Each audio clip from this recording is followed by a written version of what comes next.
things as well with the intimacy and to understand how it plays in with men. See, here's an interesting thing. Men see sex and intimacy as two separate things, which they are. Women traditionally look at sex and intimacy smack together. They look at it together. And there is actually two different things. And so sexual assault has nothing to do with intimacy. That is about power, it's about control. And for men, when they're looking at just sex, it's like a sexual act. However, when there's intimacy that's included with the sex, that's actually how men bond in relationships. So it's really interesting to understand the distinction between those two and how they play out in our relationships, and also how men view it and things like that. So it's really having that information so you can wrap that around your head a little bit. So that's how I would define intimacy. Thank you. Karen? You're on mute. Sorry about that. So of course I agree with everything Stacy said, and said so beautifully. And so, I mean, that is what intimacy really is. It really is that intimacy. It really is the willingness and the courage really to see the other person. And I don't mean the superficial aspects of the other person, but see them on a deep level, and then to be seen. And that can really be very difficult for people, especially people who have experienced trauma. So, because that's that peeling back, that openness. And, when people are traumatized, they tend to close, so there's a closing of the heart, a closing of the body. And so that expansion, that openness, and that vulnerability can be really scary. So safety is critical, like a sense of safety in order to engage in intimacy. Gabor Mate, who's done so much work in the area of embodied trauma, he says that safety isn't just the absence of threat, but it's the presence of connection. And so that connection really is that connection, we keep talking about it, but that connection to self. So intimacy really begins with that deep connection to oneself. And then from that space, you can connect with another and engage in intimacy with another. Thank you. Dr. Kat? These are really beautiful. I'm like, where do I expand on this? But I think I want to emphasize with the revelation of the self is the receptivity and the reciprocity of these authentic truths, or these needs, these expressions, these even these contractions and expansions as they're alive from moment to moment. It is discovering where we are presenting with more of a mask, or more of how we would like, or how we believe we should be received, or what will get us to be received, or what will get us love, or get us safety. And it's connecting with and revealing the part of ourselves that is alive. So, and on the other side of that revelation and being received on both ends, our nervous system feels calm.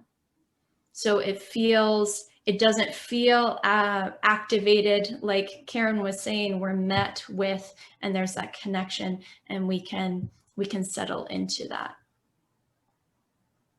Thank you. Are there multiple forms of intimacy? Rachel? Oh, yeah. Oh my gosh, I was so relieved to find out there were ways to be intimate that wasn't just sex. I mean, certainly that collapsing, right, of sex is intimacy, intimacy is sex, was one of the reasons why, I struggled in this area so much in my life. And so as I was unpacking this for myself, I began to think about, and understand intimacy as tied to trust and vulnerability. So you can kind of think of it like trust is what allows vulnerability. And then vulnerability is what you say or what you do. And then intimacy is what gets created because you said it or did it. And when I started to think about that in the context of relationship, one of the things that I struggled with, and I see all of my clients struggling with, is pacing in relationship. And this idea that relationships are either all in or all out.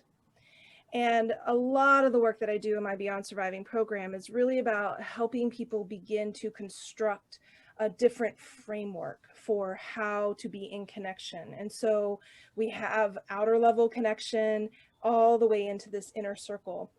And intimacy actually exists on all of those levels as well. Trust, vulnerability, and intimacy exist on because they're so closely tied together.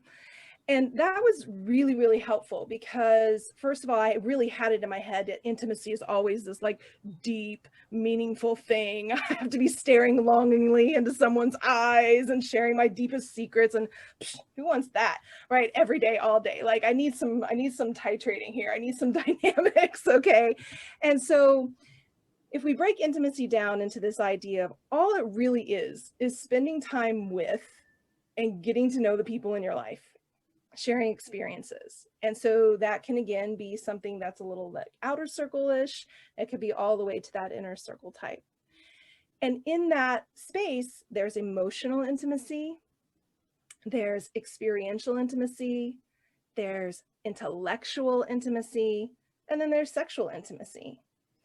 And in the context of what we're exploring today around sex, I think having that framework of these layers and levels excuse me, is helpful because actually, if you think about sex, we do have outer level intimacy, sexual intimacy. That's when like you're kissing, you're holding hands, you're flirting, right? And then we go into more dynamics, you know, maybe making out, clothes are coming off, body parts are being touched, all the way to this kind of inner circle sexual intimacy. And to be able to allow yourself, I loved what Kai was saying earlier about the dynamics of ourself, like, hey, maybe I want, you know, the whole hog today, maybe I just want a little something, you know, and being able to have those dynamics. But if we expand that out and think, oh, I could actually have that on an emotional level, I can actually have that on an intellectual level, I can actually have that on an experiential level.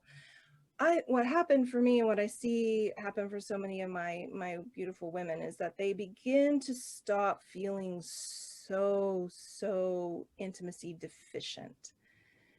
And we begin to like broaden our view of it. And we're like, oh shit, there's some intimacy over there. Oh, there's some intimacy. Oh, there's some intimacy. And there's some intimacy. And so that really helps to bolster our spirit. We feel less disconnected.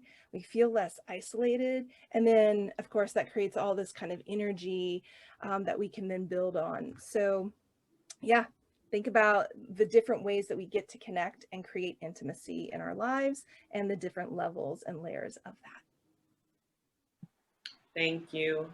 Stacy? To piggyback, let's see where we can take this one. Yeah, there are definitely multiple forms of intimacy. Rachel had shared so eloquently what some of those are. And I would love people to come away with remembering intimacy as an inner game, and really the emotional self is truly connected to. Because we have mental intimacy, there's emotional intimacy, there's physical intimacy, as well as spiritual intimacy. And so one of the first things I would invite everybody to is to ask themselves, how are they being intimate with themselves, right? How are they looking within themselves and seeing who they truly are? And that really comes right back down to the whole nature of who you are. And so with your feminine power, intimacy is very closely linked to that. So especially a lot of you that may feel that you're so much in your masculine energy, and here's where you have the opportunity to really invite the feminine back into your life. And when you invite the gentleness of that feminine energy back into your life, what happens is you will feel more calm, you will feel more centered, and you'll feel more grounded within yourself. And that is part of having this intimate experience with you. Okay, and first and foremost, where it needs to start, because when you are feeling there, and you'll be feeling safe within yourself, And so that's also critically important. So one of the things I do with my clients to really bring this up is I really have them do really tapping into and having fun with your feminine intuition and really boning, right? Really strengthening your feminine intuition. Because when you can strengthen your feminine intuition, that is a key source of trusting who you are. And then when you trust who you are, you can then be intimate with yourself. And then when you're intimate with yourself, you'll be able to be intimate with other people in a much more healthier way, in a much more grounded way. And so with all of that, and like you said, intimacy is being able to see deep within yourself, warts and all. Right? It's the good, bad, and the ugly, right? Be able to see that, and also being able to accept all your quirks that are also you, because that is a part of intimacy as well, around deep self-acceptance. So I wanted to kind of take that perspective on intimacy in terms of that form, because many times we're thinking about it in terms of how I could be intimate with other people in different situations, but I really wanted to look at it, how can you be intimate with yourself? And that is one of your greatest gifts that you can do there. So that's what I wanted to share on that little tidbit there. Thank you. All right, the next question is, how can one balance intimacy? And we're going to go with Allie on that one. How can one balance intimacy?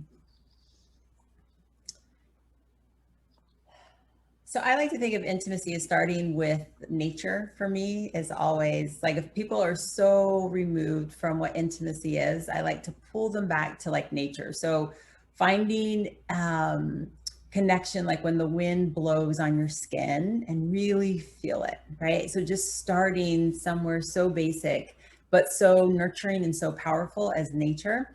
And I'm a sun worshiper. So when the sun hits my skin, like just like never take it for granted. And then really be in that space of like, this feels really good with the sun hitting my skin, right? That's all intimacy. And so when we can connect with things that we take for granted in our everyday life, really connect with it, our food, instead of just throwing it down, our beverage, whatever we're drinking, is connecting on that level of intimacy, then we can find a deeper intimacy when we are with our partner, right?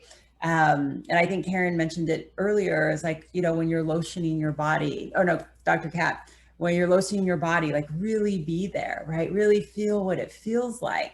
And so in the act of connecting and being fully present, that brings in balance and intimacy across the entire board of whatever you're connected with, because we are intimate beings.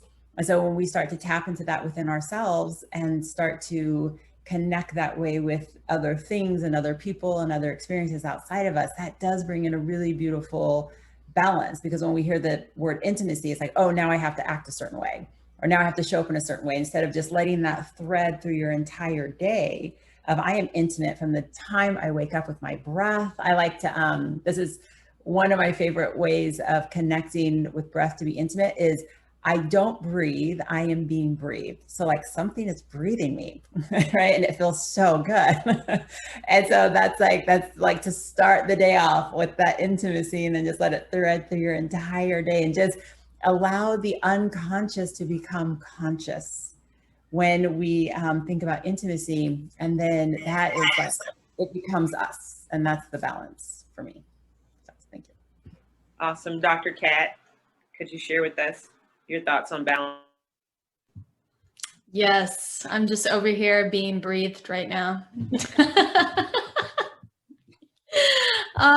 Yeah, so going off of what both Allie and Stacey said, it really begins with ourselves, because if we want somebody to see us, we've got to know ourselves, or at least be able to tune into that voice as it exists in our body. So I am such an advocate for all of our professions, going to a therapist or going to a coach or a specialist who can help teach you how to connect with yourself. and to teach you about these nuances and the subtle contractions and expansions, to teach you about your beliefs and help you to connect with those so that you know how you're operating and you're not just unconsciously reacting to the world, but you are, like Ali said, bringing the unconscious conscious so you can interact with the world from a place of response instead of reaction. Then when you're bringing this into connect deeper with somebody else and let them see you, you know, creating the intentional time to engage in deeper, more introspective conversations. I have some of my couples every morning set a 20-minute time where they're just dropping in, talking about excitements, desires, fears, that are outside of just the mundane daily things, but they're intentionally dropping in with one another because we can fall into the trap of believing that once we start dating somebody, that's who they are for the rest of their life. They're static, but we're dynamic. We're constantly changing. And the person that you started with is not who they are today. And so with that mindset of curiosity, we create the openness for them to have become somebody who's different than what shitty thing they did 2 years ago that we're trying to hold them to. Also creating intentional time around cuddling, intentional time around the greeting for when you leave and when they come back, you know, making that intentional kiss or hug to celebrate the separation and the coming back together. Also sexually, for sexual intimacy, having these conversations around sex and what's coming up for us, where we're at, what it is that we desire, learning about your own erotic language and how your body speaks, or how your body, the types of language that your body desires most, because you and the other person have two different sexual scripts. And sometimes we can fall into the trap of self-abandoning what is true for us to preserve the relationship, to adopt their sexual script or their erotic expression, and it's not true for us. So when we can learn what that is for our own selves, we can contribute in that and co-create a script together. Awesome, thank you. Okay, the next question. How can we honor our own intimacy? Karen, how can we honor our own intimacy?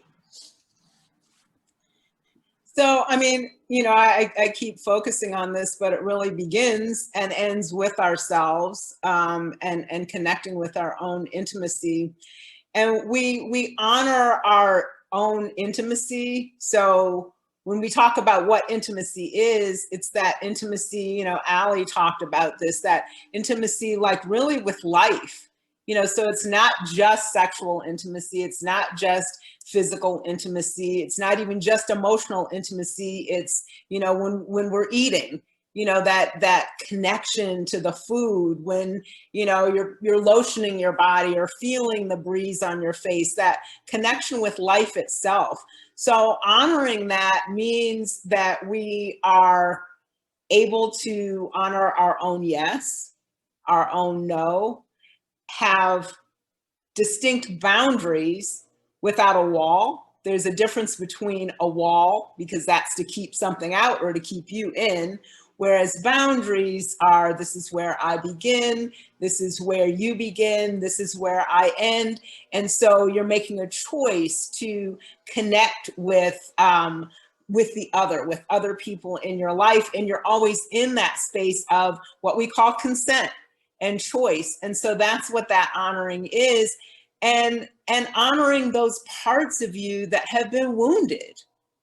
Those parts of you, so for example, when you've experienced assault or you've experienced some kind of violation, like there's parts of you that have become wounded, that have been injured. And so instead of like vilifying those places, instead of continuing to push those places away, you know, this is what's hurting me, you know, this is what's making me feel bad, you know, so then we push it away instead of embracing it and bringing it forward and integrating it into ourselves. And, you know, the term that I like, which is, you know, bringing those parts of ourselves back home. And so that's part of honoring like all of who we are. So when we honor all of who we are, that's honoring our intimacy. Thank you. Allie? Well, there's not much more that I can add to that, Karen. That was wonderful. I really like the honoring your yeses, right? So it's a yes. And so when we do Tantra groups, we create a safe container for a yes or a no. And if it's a maybe, it's a no.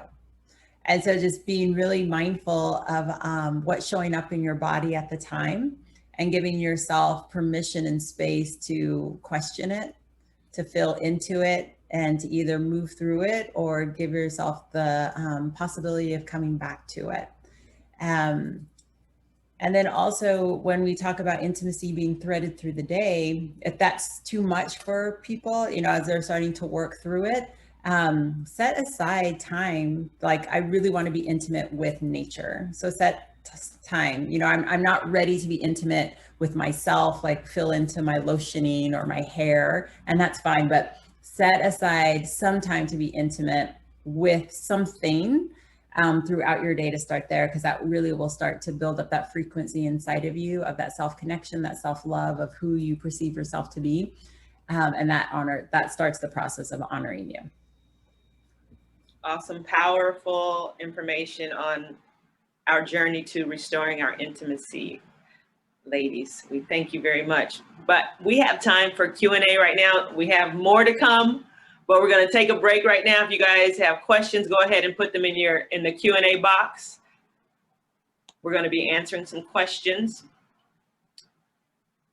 And I'm going to start with the first question that has come from Suni. It says, this is an open response question for all panelists. So she says, when you have been violated in your youth, then your adult life by people you trusted or were in positions of trust over you, what are some tips to help your mind and body not be so protected and walk into a place of grace for yourself? That's the first question. Any of you can go for it. Cool, I'll jump in. Thank you for sharing that with us. And yeah, you know, the place in which we have, you know, complex trauma. We've experienced trauma, first of all, in childhood, which will set up, you know, a certain way that our nervous system is responding.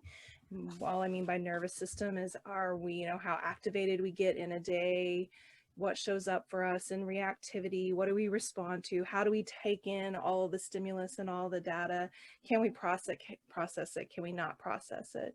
And then when we have repeat trauma, right, it begins to set up this construct for ourselves and such that our mind and our body begins to think and believe very specific things and respond in very specific ways when we're out in the world.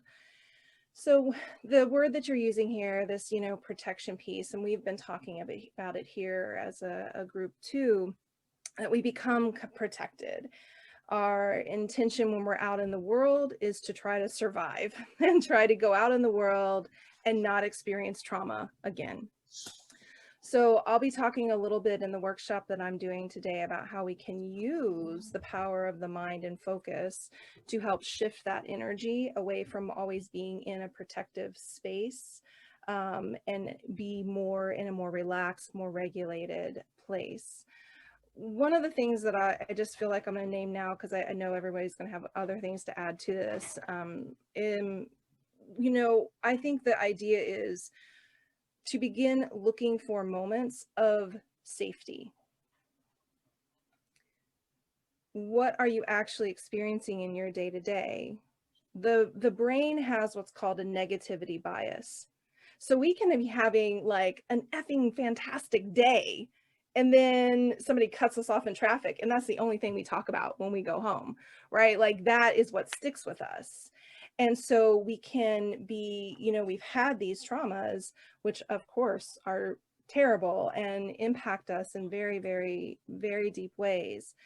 but they set us up a little bit into this construct where we now are always looking for that, and anytime we experience something negative. So the opposite of having to feel like I'm always in this protected, shut down place is to look at the places in your life where you're taking some little baby risks, you know, to open up and to feel safe, and where do you feel nurtured, and maybe if you can start to just, like, one of the very first exercises I do with my clients in Beyond Surviving is just a very simple highlights practice. So not gratitude practice is amazing, but highlights, because that's focused on what actually happened today, right?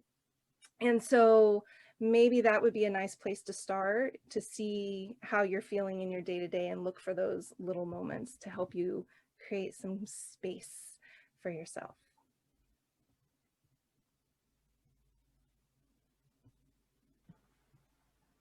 Would anyone else like to share? Thank you, Rachel. Sure. Okay, our next question is it necessary to inform a potential sexual partner of our sexual trauma? I'll jump in with this one. The short answer, yes, but there's a but that goes behind that, right? Now, and the reason why I say yes, it's because if this is a relationship that is going to grow into a committed relationship, it is part of your past. And what happens is, if you don't inform a partner that you're with, they may actually step into some landmine that they don't even know even existed, and they won't even, they won't know that they stepped into landmine until they see the reaction. And then afterwards, they're not even sure what the reaction was from. So that's why it's also very important to inform them. Now, here's the other caveat behind that though. One, if you're just meeting someone, no, not when you're just meeting an individual, or maybe even the second time. This would be someone that you have built some kind of rapport on, and you feel that the relationship is going to the next level and it's evolving. So first of all, it depends on where you are in your relationship. That's the other thing. And then the other thing was, when you do share the trauma, don't make that the entire story. Don't harp on that, make it the entire story, because like when I was dealing with my domestic violence, or should I say thriving after dealing with that, when I was with my partners, I would share, this is what happened in my past. I would also share, here is one specific trigger that I do have. And I would let them know what that trigger was. That way they were cognizant not to push or step on that button or trigger, wherever the case may be.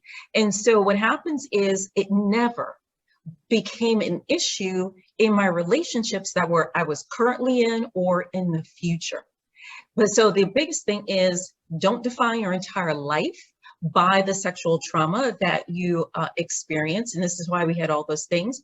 But it is something that you, in my view, you do share that with a partner that you want to grow that relationship with.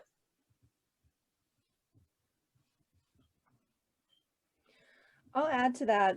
I think that, you know, one of the things that immediately is taken away in the context of sexual abuse and sexual assault is choice. And so your story is your story, and you always have absolute choice about when you share that, how you share that, or if you share it. And there are going to be, just as Stacy offered, some benefits to sharing your story. But you're not required. You're not required to ever do that. And absolutely, context is everything. So I'm a sexual abuse recovery coach. I go to a party. People ask me what I do for a living. Well, okay, damn, there it is, right? So I'm disclosing, but I've created a structure for myself, right, in which I can contain that, and I can hold that, and and a huge part of that has to do with so much of what we've all been talking about here today, the integration of the trauma, the metabolizing of it. I love that word that's been coming up. And so when you hold this sexual assault or this sexual trauma in an integrated way, then sharing that narrative is not going to be re-traumatizing to you.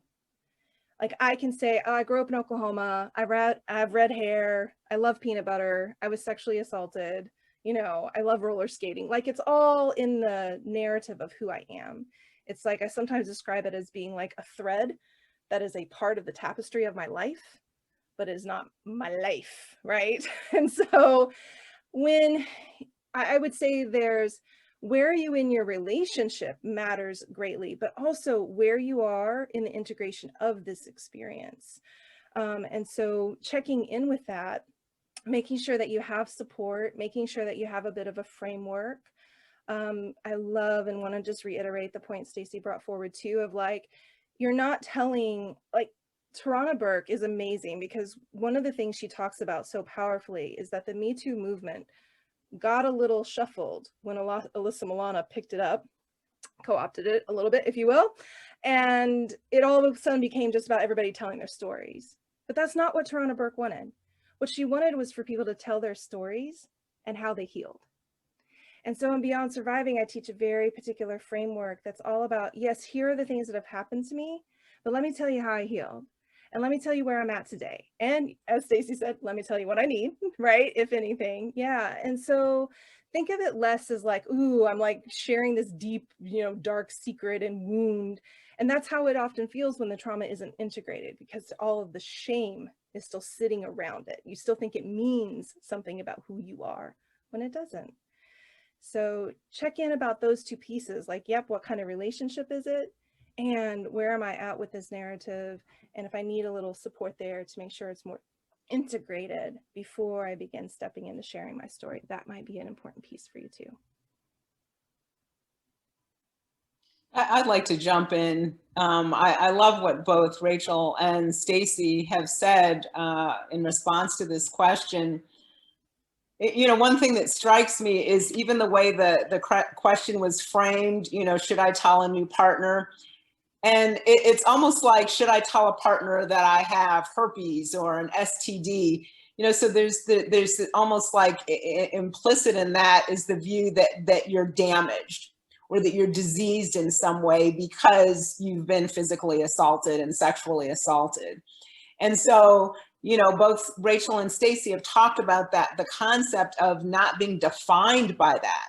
Like that doesn't define you. And so in that sense, there's no obligation to share that piece of information.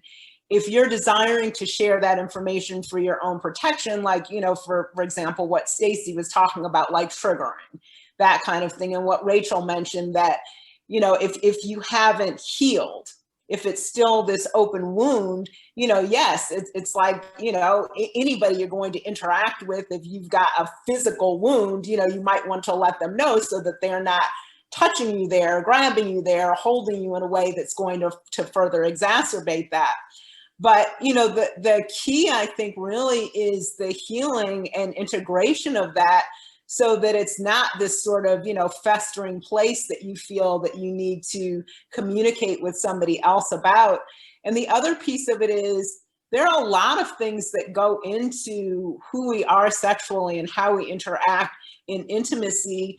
And so, you know, for you, yes, like a sexual assault may be making a big difference, but then for that person you're with, it could be being teased by a partner when they were much younger, or it could be, you know, being in an accident or the death of their mother. Like there's so many things that can really make a difference. And so you're sharing something that you feel is causing you to have difficulties perhaps and challenges in your interaction, but they have the same things. So it really comes down to having a relationship with somebody who you're really starting to be able to communicate about your lives. You know, this is what's happened to me. And like Rachel said, like, I love that. And this is how I've recovered from that. This is the work I've done around that, you know, whether it's through therapy, counseling, somatic therapy, movement, yoga. I mean, you know, the elements, like there's so many ways to work with those injuries, but everybody has them. So it's not just the person who's experienced assault that now has this, you know, scarlet letter on their chest, you know, A for assaulted. Oh, can I piggyback? That made me think of just one thing. Thank you so much. That in this conversation about how to have the conversation, it goes back a little bit too to what we've been talking about as far as, pacing and honoring ourselves and layers and levels of intimacy. So something to think about is that there is like an outer version of your story, and then there's all the way to the inner version. And I think sometimes like the trap I would fall into is thinking like I have to tell the whole kit and caboodle. Like if I open up the conversation, I got to tell you everything. And what's really true is that you can say, I experienced sexual assault and I'm not ready to share any more than that with you right now.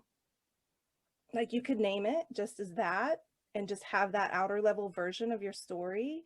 And so maybe a nice exercise for anybody who is interested is to think about that piece. Yeah, like what is my outer level version of my story that I might share or tell? And then what's the next level version that maybe has a little more detail? And then maybe what's that like inner circle version that is really just for the people who I'm developing really deep core relationship with?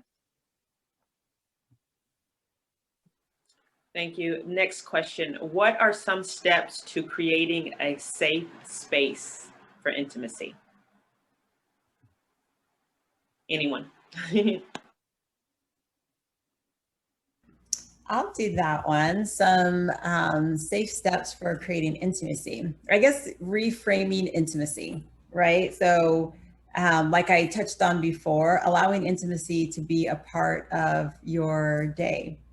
If you're talking about with a partner, I like to work with couples and take genital touching intercourse off the table and then have conversations.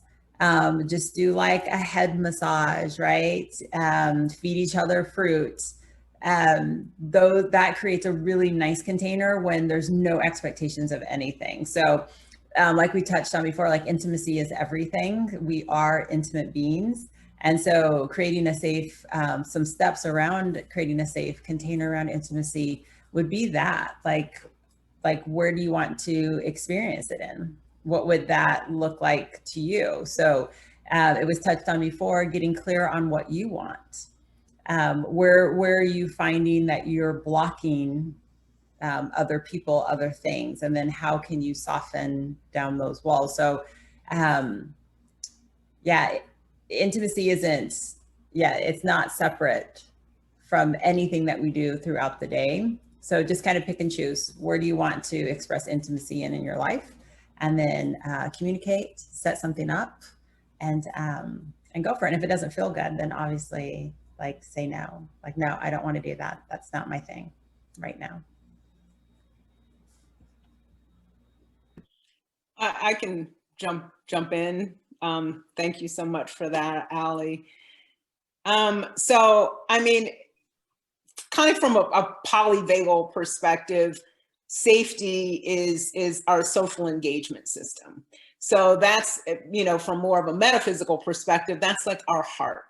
So it's like that entrainment, like having someone that you're connected to from a heart space.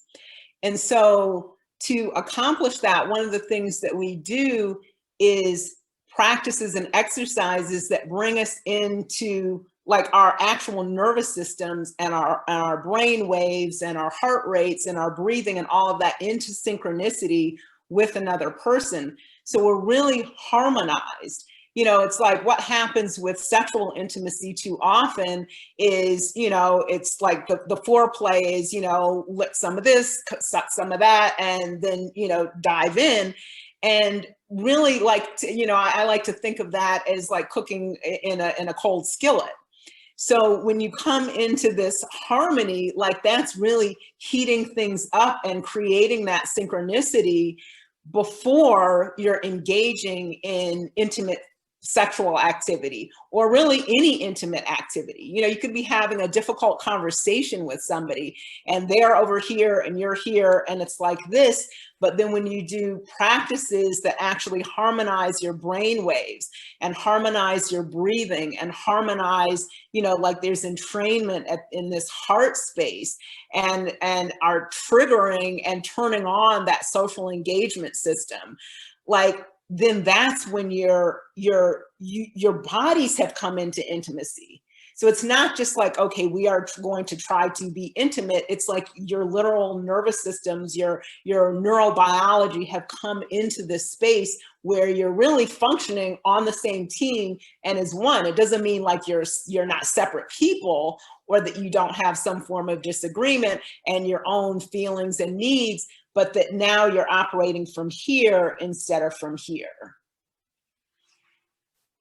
I would also love to add to this if I can. Well, first of all, in terms of with the intimacy, communication is key, right? So that is definitely the first thing that's there. But when you want to, in terms of being intimate with a partner, something that I taught is called tantra sensory foreplay, right? So it brings in the senses, it brings in sensuality, and I'll be talking about it a little bit more in my workshop than I'm going to be doing later about bringing back in more love. But this particular technique, it really teaches you how to receive unconditional love, where intimacy is a deep part of that, without an agenda. And it also is about getting your body comfortable to receiving that. Because one of the things we know from sexual trauma is when the sensual touch starts happening, sometimes the body will go, it'll just like clench up. Even from the slightest, wave of the hand on the shoulder, it kind of depends where you are in your healing journey. So when you do like the tantra sensory foreplay, sex is taken off the table. That's the first thing. Sex is totally taken off the table. And the reason why that is so that your mind, your emotions, and your body can relax. That is why. And a lot of people don't even know what receiving unconditional love even feels like. Right? We talk about it as saying we want to receive unconditional love, but many of us don't even know what that is or what it feels like. And so here's how you can experience that from a physical perspective and to calm your mind and your emotions so that you can actually receive love and beauty from your partner.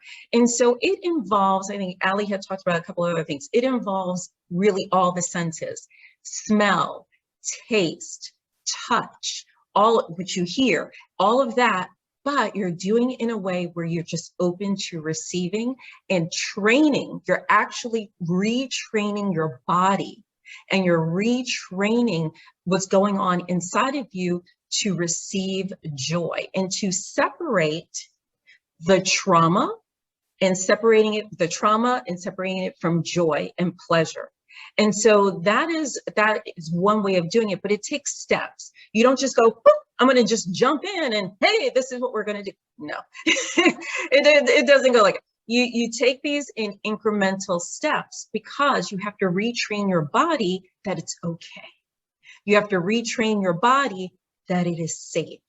Because up until this point, your body has gotten conditioned with the fight and flight that it's all tensed up because of what has been experienced. And that's the other thing I would also share with people is trauma that you've experienced, sexual trauma, domestic violence. It was an experience, but you don't have to own it. Okay, you don't have to own it. And I think that's what Rachel was saying in terms of, integrating the experience, but not owning it, meaning you don't define your life around the experience that you had. So I'm an individual that experienced domestic violence, but I am not the cause. That doesn't define my life. And I can talk about very matter of fact, like we were talking about it before. And here's the other spin to it is once you really start getting deeper in your healing journey, then you go from survival to then thriving. And so even with that, it's sort of like, okay, you suspend the pain, then you want to survive, right? You survive what you experience, and now you're thriving.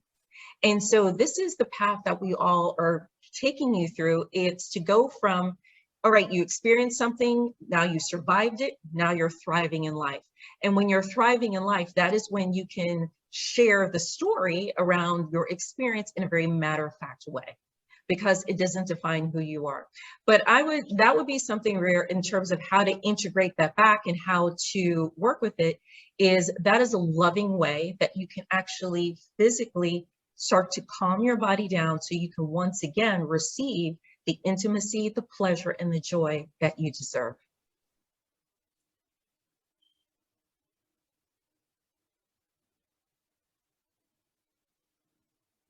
Excellent answer. This sort of segues into the next question. It says, in honoring the wounds, how can they not let it take them to a dark place? In honoring their wounds, how can they not let it take them to a dark place? Anyone? Well, my answer might surprise you a little bit, but go to the dark place. Like, the dark place isn't a place to be avoided. To go into the space, we cannot heal what we will not acknowledge or name. And so in going to those places, we get to heal. That said, do it with support. Do it within a container. Do it with, somebody who understands how to take you into that process in a step-by-step way, how to make sure that you have foundations for nervous system regulation so that when things start to come up, your whole system isn't fully overwhelmed, but you can titrate, you can slow down, you can, regulate your nervous system so that you can approach the thing that feels dark or heavy. When we've experienced something so painful and so wounding, everything in us just wants to have any experience but that. Like, we don't want to feel pain. We just want things to be good. And I think, what's really tricky is when we've gone through trauma that then leaves us in a place of depression, maybe despair, hopelessness, suicidality. We get to those get to those edges. It's scary. It's overwhelming. And if we start to kind of move away from that, then there's that sense of like, well, I don't want to go back there at all. Like, are you kidding me? I mean, so many of my clients are like, you wait, what? You want me to do what? Like, when we start to lean in, because and then even just in our lives, if we have any moment of not feeling good, it starts to feel like, oh, everything's falling apart again. Oh, here I go again. Life is ruined. And so we want to actually develop our capacity to feel all of our feelings. It's just energy. It's just energy. And it's energy that's there to tell you that something needs your attention. And so, try not to be afraid, but also get the support you need so that you're not on the edge alone, right? Have somebody standing there holding your hand. And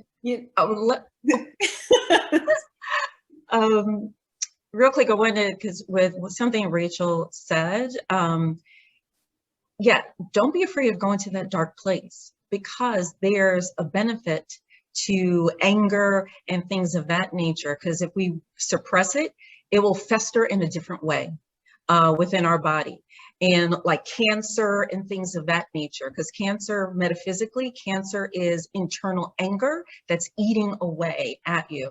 So one of the things, a tool that I give my clients to, and I use it myself, trust me, to process through anger, I call it the warrior goddess exercise. And it's not politically correct or anything else like that, but it's a way of getting any kind of toxicity and anger out of your body, right? And so in giving it a place to land. And so with the warrior goddess exercise, because I used to do kickboxing, before COVID, I was doing kickboxing. So it was either doing something very physically strenuous, right? You have to do something very physically strenuous. So I would use kickboxing, or if you have a medicine ball at home, a real heavy, dense one, because you have to get tired. And as you're doing the action, that you're punching or you're throwing down, just yell anything that comes out of your mouth and get it out. So if you're angry at the person who is connected to the trauma, just yell it out. Because here is the brilliance of this exercise. When you keep doing it to the point of exhaustion, your brain will flatline. And when your brain flatlines, what happens is it's no longer resistant to hearing and to receiving messages of healing that will come in. And I know it may, at first you may look like, how can that be? But when you actually are experiencing it, what you're also doing in this warrior goddess exercise is you're breaking down resistance. That's what you're also doing. And resistance is what keeps you stuck in the pain. Resist, and it's a very roundabout thing. Many people hear it's like, I want to be out of this pain. Why, I want to be out of this pain. I want to be healed. I want to be happy. But what happens is like we said before, your body has gotten used to a certain level of conditioning, and it's gotten stuck like in a neutral gear. So you have to jumpstart it to move it out of that. And so when you're doing this warrior goddess and you're getting the anger out, you're not holding it in, you're getting it out. And then when your brain flatlines, that's when you're going to be ready to bring in some healing, to be kind to yourself, and inspiration will come in. That's when the divine comes in, because the resistance is no longer there. So you'll be able to get inspiration from your source or whatever that source is. So that's what I wanted to add in terms of the dark side. That literally is a technique that you can do to deal with the dark side, and just be kind and gentle with yourself.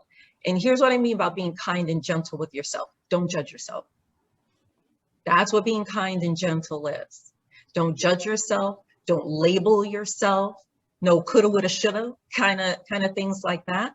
So that's what's about being kind and gentle with yourself in my world, is what that means. So do the warrior goddess exercise, because that can actually help you with dealing with that dark side energy. That's what I wanted to share.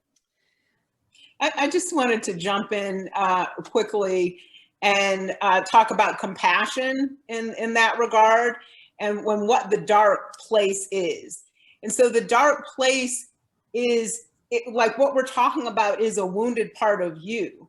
So it's like that child, so if you had a child who was injured in some way, it's like you don't view them as dark. Maybe they're hiding in a closet because they're afraid. Maybe that's the darkness, but they aren't dark.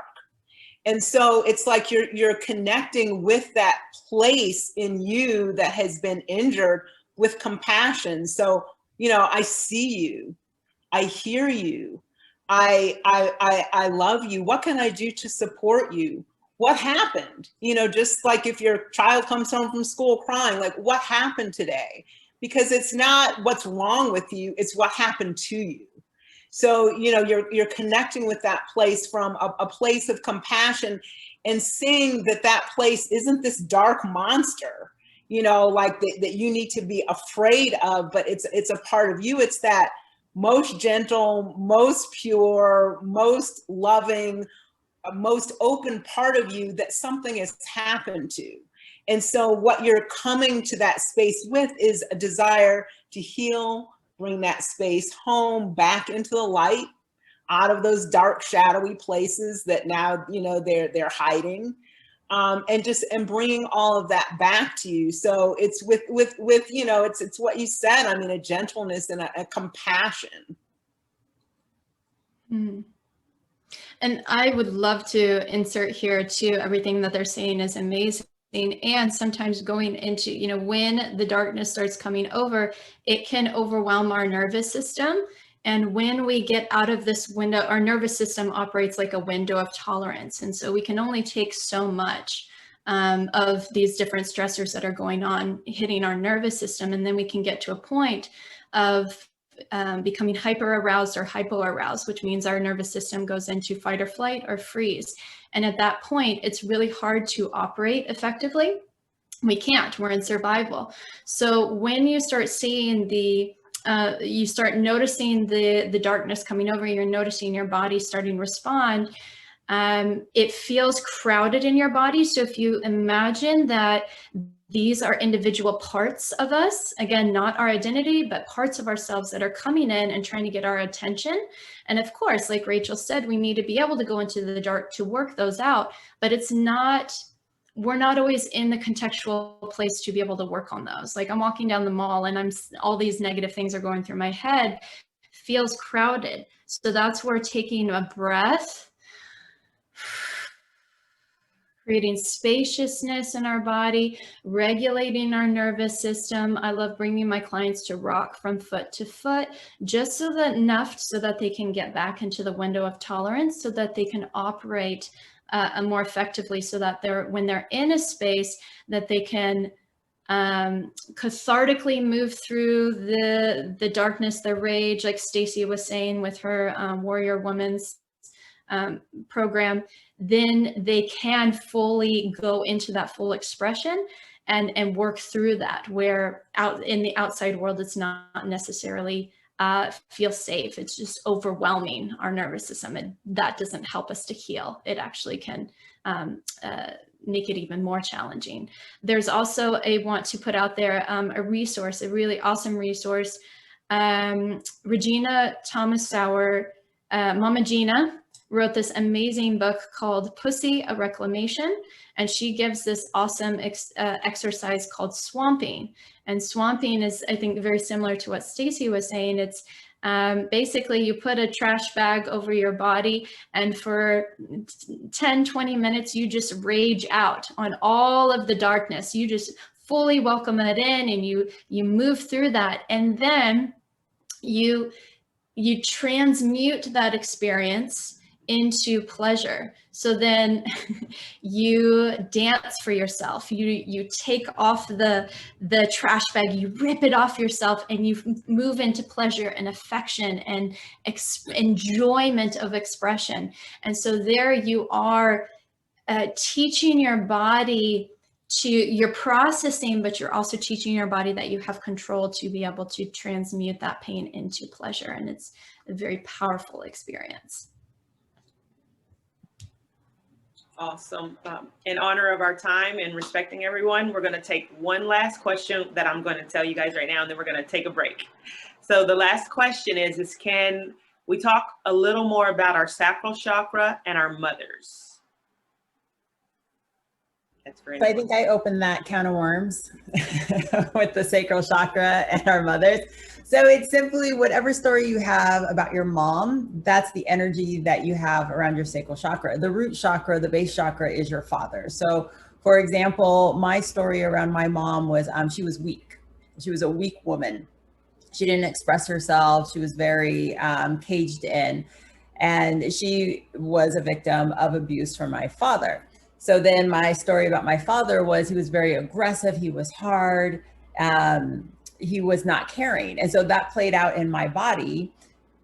Like, how do I show up in a creative, expressive way, right? I really love to dance, or let me take that back. I love the idea of dancing.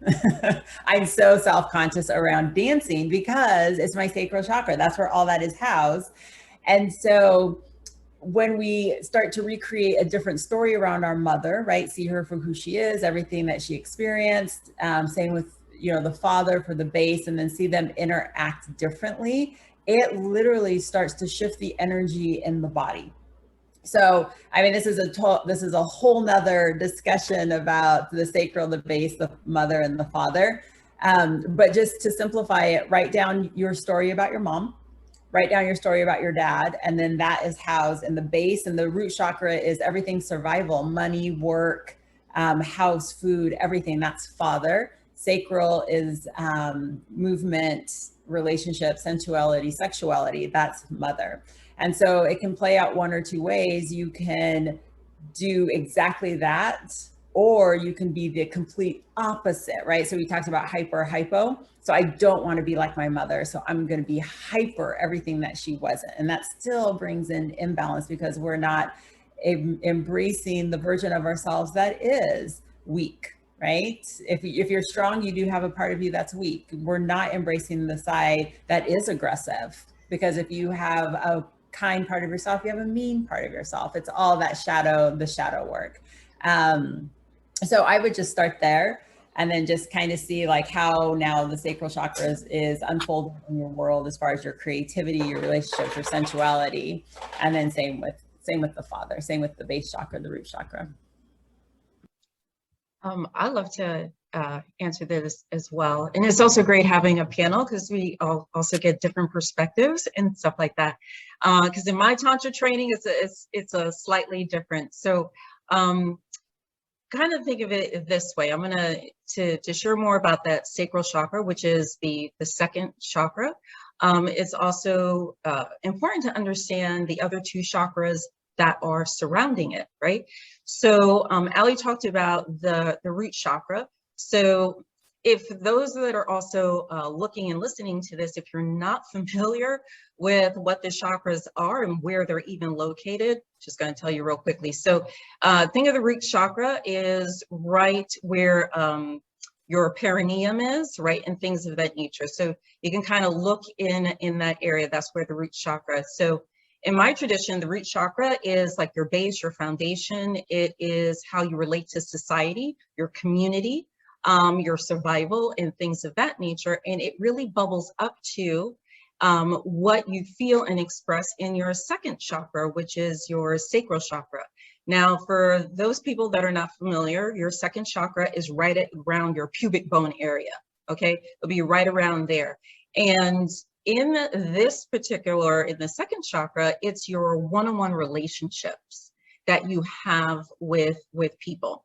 So just like your root was about your community, society, well, the second chakra is about one-on-one relationships. But what a lot of people don't also realize is, yes, it's your sex center, but it's also the center for your creativity. It is also, in tradition that I learned, it's also where your money is stored, because money and sex and intimacy, they're very emotional, right? And so many times when people are having an issue with this chakra, it affects their personal intimate relationships, and it also affects their money dynamic as well, because when you're closed off, your creativity is closed off. So there, it's about what are the one-on-one relationships that you would like to have with other people. And then in terms of with our moms, many times as women, we learn how to be a woman by viewing how our mother was. And depending on what that is, either we want to replicate that or we want to go a totally different direction where that's concerned. So really also look at being friends and look at what are the positive aspects of your mom, right? And so think about it from that perspective. What are some of the positive aspects of your mom? Or it can be a female figure in your life when you were growing up, because it doesn't necessarily have to be your biological mother that played that role. So I want you to see there and look at what are the benefits, what were so positive about that? And then look at what were some of the challenging aspects in that dynamic, in that relationship, and what it is that you learned through that. And so this is a technique I like to use because it gets you out of the stuckness between the relationship that you had with a parent. Especially here, it was around your mom.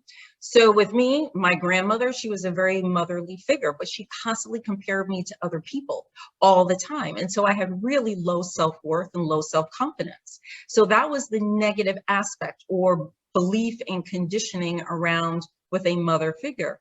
Well, to get out of that stuckness and that tape recorder, I do a process called a positive turnaround. So it's like, okay, instead of focusing on the pain, instead of focusing on that dynamic, I said, okay, what was she trying to teach me? She was trying to teach me that I had standards. She was trying to teach me that not to settle for less and to push myself. And she knew that I could do it. Now, what happens is it doesn't have anything to do with, was that her actual intent? It has nothing to do with that. But what it does have to do is releasing you from the pain that you may have experienced with a parental figure, specifically with a mother figure that was in your world. And then when you actually start to do that, it softens that relationship that you have with that parent or that figure. It just softens that up because you're not focused on the negativity of things. And then once you're able to soften that relationship up, it makes you more open to other relationships in your life. Right? Because that tape recorder is not there. Because then the chakra right above that is your third chakra, which is your solar plexus, which is right at the belly button. And that is your relationship with yourself. So think of it that way, because like the chakras are like an hourglass, right? Think of it like an hourglass. And so the first one is your foundation, society, community, family. The second, whereas the sacral is your one-on-one relationship with a parent, with a partner. And the third is your relationship with yourself. And they all play together. You can't parcel them out. You can't separate them. They all play together, but in slightly different ways. So that's, especially the question around our mothers, that's the exercise I would really like for you to do. It's anything where it was like the negative, how can you turn that into a different way and reframing it and viewing it in a slightly different way? And so that's a process that I work through with my clients in which to do that. But that's how you can make peace.